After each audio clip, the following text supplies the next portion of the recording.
Hi, ഞാനും അമ്മയും ക്വാർട്ടേഴ്സിലിരുന്ന് മടുത്ത് ഇങ്ങനെയൊന്ന് നടന്നിട്ട് വരാമെന്ന് പറഞ്ഞിട്ട് ഇറങ്ങിയതാണ്. കുറച്ചു നേരം പൂജപ്പുര ഗ്രൗണ്ടിൽ കളിയെല്ലാം നോക്കിയിട്ട് ഇങ്ങനെ ഇരുന്നു. പിന്നെ കുറച്ച് സാധനം വാങ്ങാനുണ്ടായിരുന്നു, അതുകൊണ്ട് അടുത്തുള്ള മാർജിൻ ഫ്രീയിലേക്കൊന്ന് പോയി. ആടെയാണെങ്കിൽ ഏടെ തിരിഞ്ഞാലും ചോക്ലേറ്റ്സാണ്. ഞാനാണെങ്കിൽ ഇതെല്ലാം കഴിക്കുന്നത് കൺട്രോൾ ചെയ്തിരിക്കുന്നതാണ്. അതുകൊണ്ട് എടുത്തത് അതുപോലെ അങ്ങ് തിരിച്ചു വെച്ച്. പിന്നെ ഞാൻ 2 ബുക്കും കുറച്ച് പെന്നും എടുത്തിട്ടുണ്ട്. പിന്നെ ബില്ലടിക്കാൻ വേണ്ടിയിട്ട് വെയിറ്റിംഗ് ആയിരുന്നു.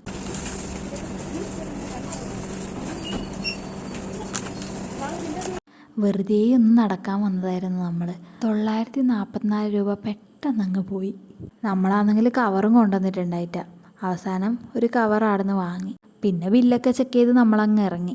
ഇതിൻ്റെ തൊട്ടടുത്തായിട്ട് ഒരു സരസ്വതി അമ്പലമുണ്ട്. അപ്പം നമ്മൾ ആടെ പോയിട്ടൊന്ന് കുറച്ച് നേരം ഇരുന്നു. ആടെ എന്തോ പാട്ടിൻ്റെ പരിപാടി നടക്കുന്നുണ്ടായിരുന്നു, അതുകൊണ്ട് കുറച്ച് നേരം ഇരുന്നിട്ട് പോവാന്ന് വിചാരിച്ചു. അത് കഴിഞ്ഞിട്ട് പോകുമ്പോഴത്തേക്ക് മഴയുണ്ടായിരുന്നു. പിന്നെ ഒരു കൊടി ഉണ്ടായതുകൊണ്ട് നമ്മൾ രണ്ടാളത് പിടിച്ചിട്ട് പോയി. അപ്പം അത്രയേ ഉള്ളൂ. ബായ്.